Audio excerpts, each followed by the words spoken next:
खुलुमबाय दिनैनि निसाबटेट बयखौबो बरायबाय। दिनैनि फार्स्ट निसाबटेटआनो जाहैबाय डिब्रुगढ़नि हौवासाखौ बुथारनानै दैमायाव गारहरदों। आपार आसाम डिब्रुगढ़ जिल्लानि सिङाव थानाय लेजायाव सासे लाइमोन सेंग्राखौ बुथारनाय जाथाया गिख्रंथाव थासारि सोमजिहोदों। बुथारजानाय सेंग्रानि मुंखौ सरब दास होनना सिनायथिनाय जादों। बिथांनि गोथै सहखौ बुथारग्राफ्रा बुथारनानै सेसा दैमायाव गारहरो। मिथिनाय बादिब्ला पुलिसआ बेनि दायनिगिरिफोरखौ साथाम हमबाय। बिनिनो सासेनि मुंखौ राहिमोदोन होनना बुंदों। साखाथिनि मानसिफोरनाव सुलाद लानायाव मोजां मोनलायनायनि सोमोन्दो होनना सन्देरनाय जायो। बबेखानि साखाथिनि सासे सुबुङा बुङोदि बियो प्रि प्लान खालामनानै बुथारनाय। जों बिनि दायनिगिरिफोरखौ साजा होआगौमानि सिरि थाया। 2 नम्बराव दङ सुशांत सिंह राजपुतआ गंथाम कम्पानिफोरनि बिगोमामोन। फावखुंगुर सुशांत सिंह राजपुतआ रुंसारि जानायनि उननिफ्राय बिखौ लानानै गोबां खौराङा सुराङाव फैदों। मिडिया रिपर्टनि बादिब्ला रिया चक्रवर्तीआ पुलिसनो फोरमायदों दि सुशांतआ गंथाम कम्पानिफोरनि बिगोमामोन। बेनि गेजेराव गंसे कम्पानिया रिया चक्रवर्तीनि मुङावबोमोन। सुशांतआ गिबि कम्पानिखौ 2018 आव खुलिदोंमोन, जाय आर्टिफिशियेल इन्टेलिजेन्स भार्चुअल रियेलिटियाव हाबाफारि मावोमोन। रियाया पुलिसनो बिबुंथि होदोंमोन दि सानैजों थाबैनो गंसे न' बायनो नागिरदोंमोन आरो 2020 नि जोबथायाव सानैजों जुलिबो जासिगौमोन।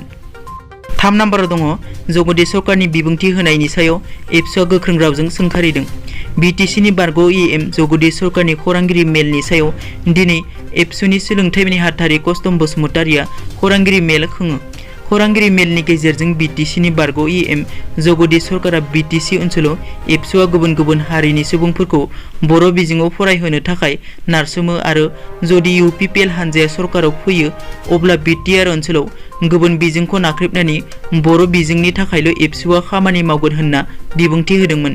बेखौनो लानानै दिनै एबसुनि सोलोंथाइ नेहाथारि कस्तम बसुमतारिया खौरांगिरि मेलाव मोगा-मोगि जानानै बिटिसिनि बारग' इएम जगदीश सरकारखौ 24 घन्टानि गेजेराव बिनि फोरमान होनो हायाबा बिनि सायाव एबसुआ मानहानि गसर होगोन होनना बुंथियो। लोगोसे बर' हारिखौ लाजि फोनांनाय राव बाहायनायनि थाखाय हाग्रामा महिलारिखौ बेनि सायाव राहा लानो खावलायो। 4 नम्बराव दङ सिके दख्रानि गायसनगिरि गाहाय नेहाथारि मनरन्जन बसुमतारिया प्रमद बर'नो बोर सारस्रिदों। कर'ना खैफोदनि समाव बर' हारिनि थाखाय दुखुनांथाव खौरां। सिके दख्रा एबसुनि गायसनगिरि गाहाय नेहाथारि मनरन्जन बसुमतारिया केन्सार बेरामाव भुगिनानै दं। बिथाङा गोलाव बोसोर बर' हारिनि थाखाय खामानि मावबोदोंमोन। बड'लेण्ड सोमावसारनायाव बिथाङा गोख्रोङै बाहागो लादोंमोन। इउपिपिएल राजखान्थि हान्जानि आफादगिरि प्रमद बर'आ दिनै बिथांखौ खौरां लाहैनाय समाव बिथाङा बिथांनि नुजाथि हैनायखौ गोजोननाय फोरमायो आरो फैबाय थानाय बिसायख'थियाव देरहानानै चिफ जानो हाथों होनना बोर सारस्रिदों। 5 नम्बराव दङ पिभि सिन्धुआ अलिम्पिक सानाव लाइभ फिटनेस प्रग्रामाव बाहागो लागोन।